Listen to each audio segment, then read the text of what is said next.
সমুদ্রের প্রায় ৪,০০০ ফুট নিচে, যেখানে সূর্যের আলো পর্যন্ত পৌঁছাতে পারে না, যেখানে চারপাশে শুধু অন্ধকার আর নিস্তব্ধতা, সেখানে লুকিয়ে আছে পৃথিবীর সবচেয়ে ভয়ঙ্কর দেখতে শিকারীদের একটি।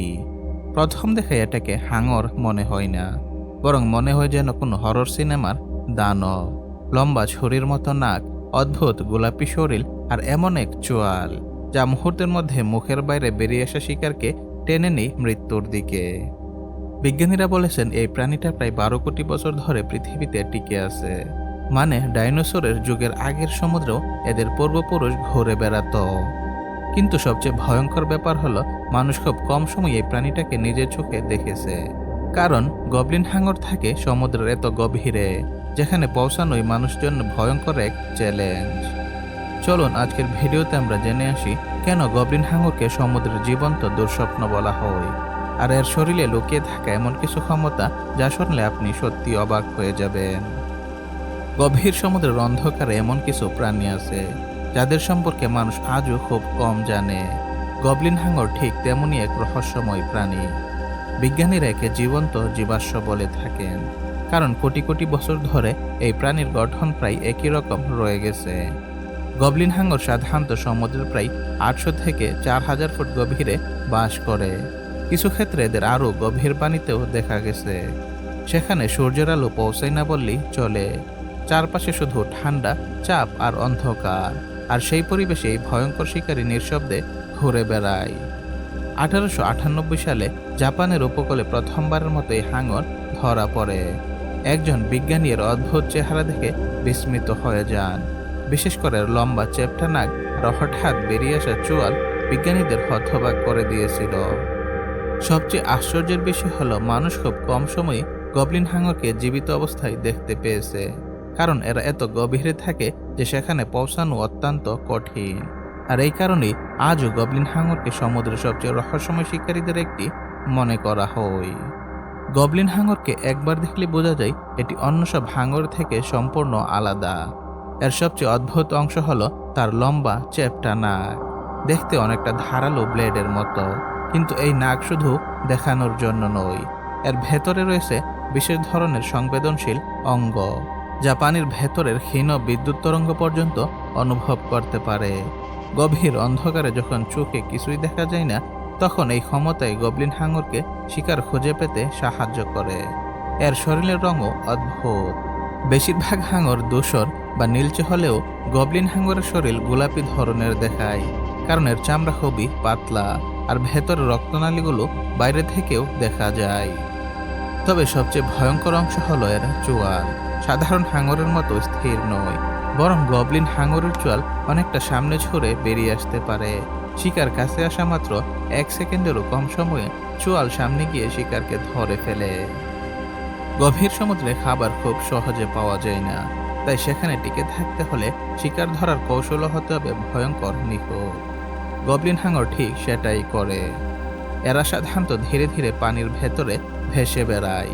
শরীর খুব বেশি নাড়িয়ে শক্তি নষ্ট করে না, কারণ গভীর সমুদ্রে শক্তি বাঁচিয়ে রাখা অত্যন্ত গুরুত্বপূর্ণ।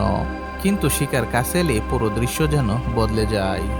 গবলিন হাঙরের নাক পানির ক্ষুদ্র বিদ্যুৎ সংকেত বুঝতে পারে। মাছ বা অন্য প্রাণীর শরীর থেকে বের হওয়া সেই সংকেত অনুসরণ করে এটি শিকার খুঁজে বের করে। তারপর মুহূর্তের মধ্যে এর চোয়াল সামনে ছিটকে বেরিয়ে আসে।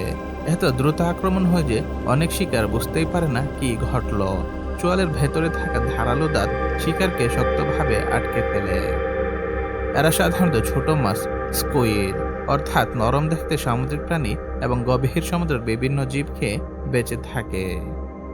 গবলিন হাঙরের জীবন এমন এক জগতে যেখানে মানুষ খুব কমই পৌঁছাতে পেরেছে। গভীর সমুদ্রের সেই পরিবেশ পৃথিবীর সবচেয়ে কঠিন জায়গাগুলোর একটি। সেখানে পানির চাপ এত বেশি যে সাধারণ প্রাণী মুহূর্তেই মারা যেতে পারে। তাপমাত্রা অত্যন্ত কম, আর সূর্যের আলো প্রায় পৌঁছায় না বললেই চলে। ফলে পুরো এলাকা থাকে চির অন্ধকারে ঢাকা। এই পরিবেশে টিকে থাকার জন্য গবলিন হাঙরের শরীর বিশেষ কিছু বৈশিষ্ট্য তৈরি করে নিয়েছে। এর শরীর তুলনামূলক নরম এবং পেশি দুর্বল ধরনের, কারণ দ্রুত সাঁতার কাটার প্রয়োজন সেখানে কম, বরং ধীরে চলেই শক্তি সঞ্চয় করা বেশি জরুরি। এদের যকৃৎ বা লিভারে প্রচুর তেল জাতীয় পদার্থ জমা থাকে, এটি শরীরকে পানিতে ভাসতে সাহায্য করে, ফলে কম শক্তি খরচ করে গভীর পানিতে চলাফেরা করা সম্ভব হয়। গবলিন হাঙরকে শুধু ভয়ঙ্কর বললে ভুল হবে, এটি পৃথিবীর ইতিহাসেরও এক জীবন্ত সাক্ষী। বিজ্ঞানীরা মনে করেন এর পূর্বপুরুষ প্রায় 12,50,00,000 বছর আগেও সমুদ্রে ছিল, অর্থাৎ ডাইনোসরের সময় থেকেও এই বংশ পৃথিবীতে টিকে আছে। এই কারণে একে জীবন্ত জীবাশ্ম বলা হয়। এর মানে হলো 8 কোটি বছর ধরে এই প্রাণীর গঠন খুব বেশি পরিবর্তন হয়নি। প্রশ্ন হলো, এত দীর্ঘ সময় ধরে কিভাবে টিকে রইল গবলিন হাঙর? বিজ্ঞানীর মতে এর বড় কারণ হলো গভীর সমুদ্রের পরিবেশ তুলনামূলক স্থিতিশীল। পৃথিবীর উপরের পরিবেশে বরফ যুগ, আগ্নেয়গিরি বা জলবায়ু পরিবর্তন হলেও গভীর সমুদ্রে পরিবর্তন অনেক কম হয়। তাই সেখানে থাকা কিছু প্রাণী কোটি বছর ধরে প্রায় একই রকম থেকে গেছে। গবলিন হাঙরের চেহারা যত ভয়ঙ্করই হোক, মানুষের ওপর আক্রমণের কোনো নিশ্চিত ঘটনা এখন পর্যন্ত পাওয়া যায়নি। কারণ এরা সাধারণত মানুষের নাগালের অনেক গভীরে থাকে, তাই মানুষের সঙ্গে এদের দেখাওয়া খুবই বিরল। তবে মাঝে মাঝে মাছ ধরার জালে ভুল করে গবলিন হাঙর উঠে আসে, আর তখনই মানুষ প্রথমবারের মতো কাছ থেকে এই অদ্ভুত প্রাণীটাকে দেখে ভয় পেয়ে যায়। কিছু ক্ষেত্রে গবেষণার জন্য এদের জীবিত রাখার চেষ্টা করা হয়েছিল, কিন্তু গভীর সমুদ্রের প্রাণী হওয়ায় বেশিরভাগ সময় এরা বেশিক্ষণ বাঁচতে পারেনি, কারণ উপরে উঠে আসার পর পানির চাপ দ্রুত বদলে যায়। সমুদ্রের অন্ধকারে লুকিয়ে থাকা এই প্রাণীটা আমাদের একটা জিনিস মনে করিয়ে দেয়, পৃথিবীকে আমরা যতটা চিনেছি ভাবি, বাস্তবে তার থেকে অনেক বেশি রহস্য এখনো অজানা। গবলিন হাঙর শুধু একটা ভয়ঙ্কর প্রাণী না, এটা যেন কোটি বছর পুরনো জীবন্ত ইতিহাস, যে আজও গভীর সমুদ্রের অন্ধকারে টিকে আছে মানুষের চোখের আড়ালে। আর সবচেয়ে মজার ব্যাপার হলো, সমুদ্রের মাত্র অল্প একটা অংশ নিয়েই মানুষ এখন পর্যন্ত গবেষণা করতে পেরেছে। মানে এর থেকেও ভয়ঙ্কর বা অদ্ভুত কিছু হয়তো এখনো নিচে লুকিয়ে আছে, যাদের আমরা এখনো দেখিনি। তো আজকের ভিডিও দেখে আপনার কাছে গবলিন হাঙরের সবচেয়ে ভয়ঙ্কর বিষয় কোনটা মনে হয়েছে? এর বেরিয়ে আসা চুয়ার, নাকি কোটি বছর ধরে টিকে থাকার রহস্য? কমেন্টে অবশ্যই জানাবেন আপনার মতামত। আর এমন অদ্ভুত, রহস্যময় এবং বাস্তব অথচ অবিশ্বাস্য প্রাণীদের গল্প জানতে চাইলে এখনই চ্যানেলটি সাবস্ক্রাইব করে পাশে থাকা বেল আইকনটি চালু করে দিন, কারণ এখানে আমরা পৃথিবীর সেই সব রহস্য নিয়ে কথা বলি যেগুলো জানার পর বাস্তবকেও কল্পকাহিনীর মতো মনে হয়।